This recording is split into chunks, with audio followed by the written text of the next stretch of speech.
నేను చెప్పేదానికి ఏమీ లేదు. మీరేదన్నా అడిగితే జవాబు చెప్తాను. సరే, ఇంకా మీరు ఆల్రెడీ ఈడీ విచారణకి హాజరైనప్పుడు మీ పాత్ర ఏమీ లేదు అని చెప్పాడు. కాకినాడ పోర్టు వాటాల బదిలీకి సంబంధించిన వ్యవహారంలో అదే కేవీ రావు ఇచ్చినటువంటి ఫిర్యాదుల భాగంగా మళ్ళీ సిఐడి మిమ్మల్ని విచారణ పిలిచింది. నోటీసు కూడా స్పష్టంగా అదే అంశాన్ని పేర్కొన్నారు.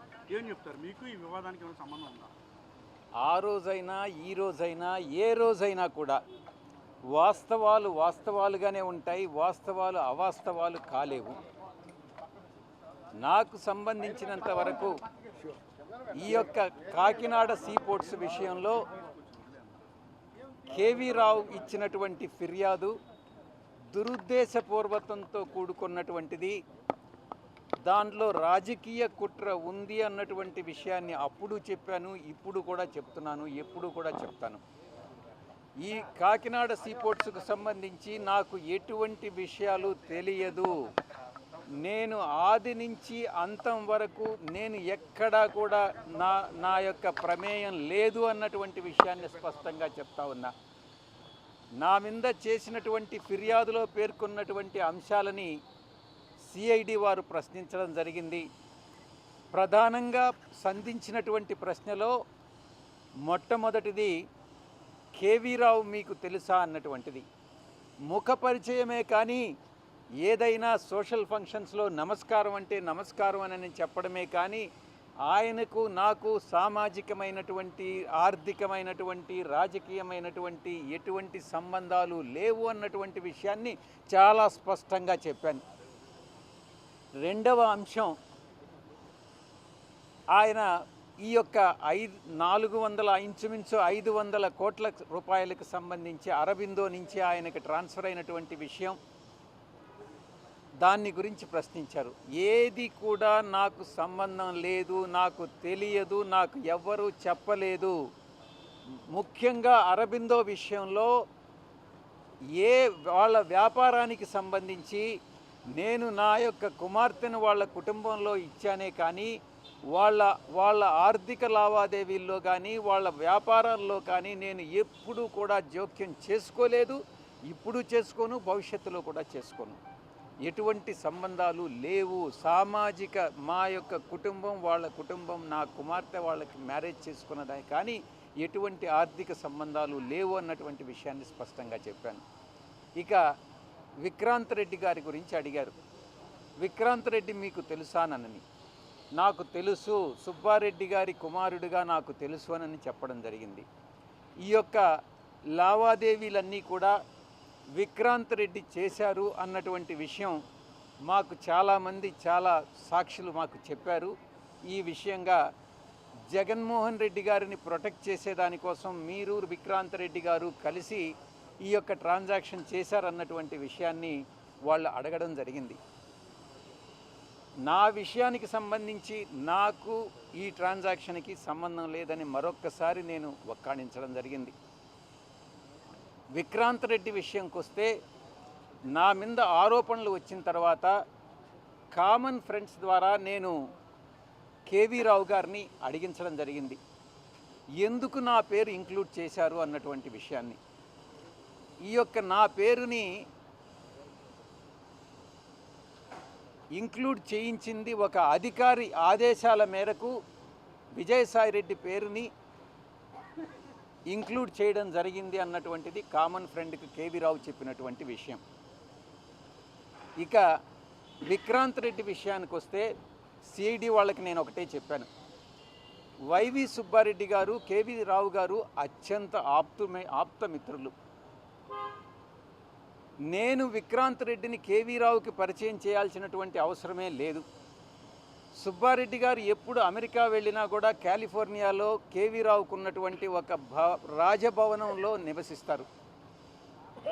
అలాంటప్పుడు నేను విక్రాంత్ రెడ్డిని కేవీ రావుకు పరిచయం చేయాల్సిన అవసరం లేదు.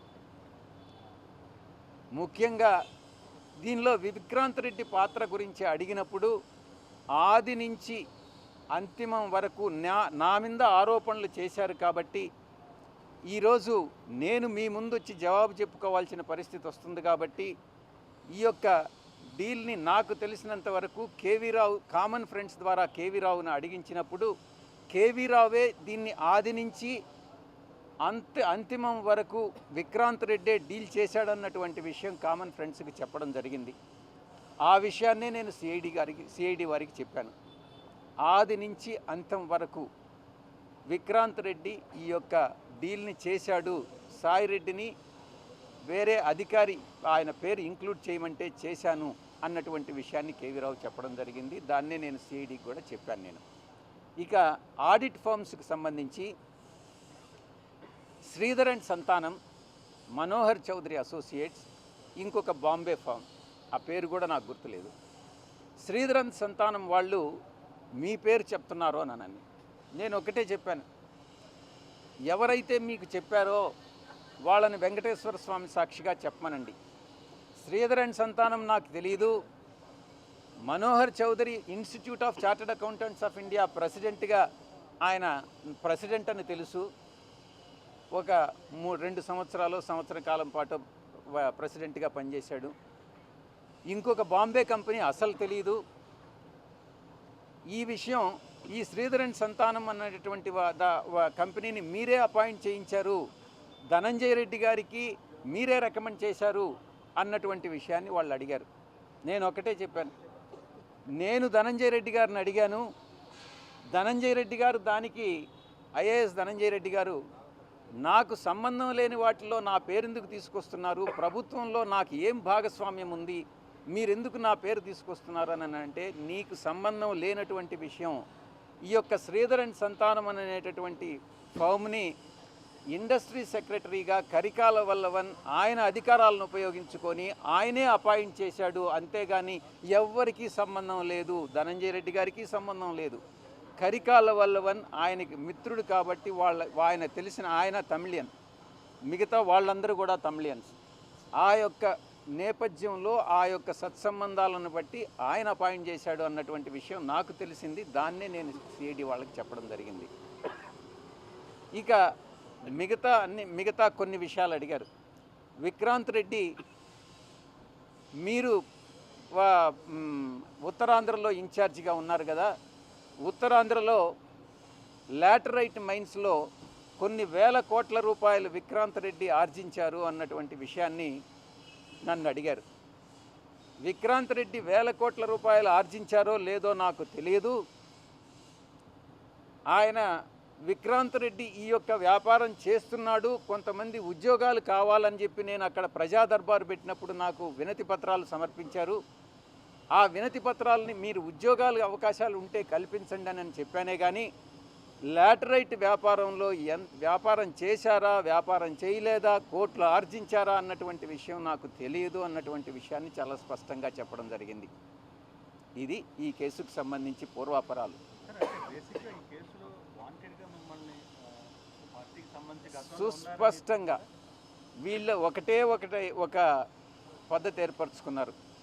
సిబిఐ వాళ్ళ 11 కేసుల్లో, ఈడీ వాళ్ళ 10 కేసుల్లో జేడి లక్ష్మీనారాయణ ఏదైతే పెట్టాడో వాటిల్లో నేను అన్నీ A2 ఉండాను కాబట్టి ఇక్కడ కూడా కాకినాడ సీపోర్ట్లో కూడా A2 పెట్టారు. అంతేగాని A2 అన్నది స్టాండర్డైజ్ చేశారు. ఎక్కడ ఏ కేసు పెట్టినా విజయసాయి